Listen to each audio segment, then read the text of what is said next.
Pán Gruber, čo nám viete povedať o prípade z roku 1982 Ekaterína Krasnova? Krasnova? Zvláštne, ako sa minulosť vždy vráti, keď si človek nahovorí, že už je dávno preč. Čo vás ťahá tak hlboko do minulosti?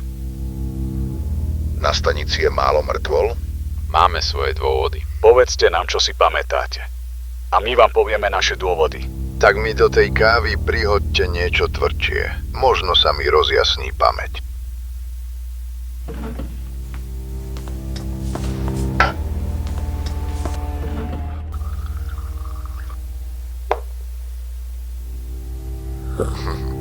Takže vás zaujímajú tiene bývalého režimu, chlapci?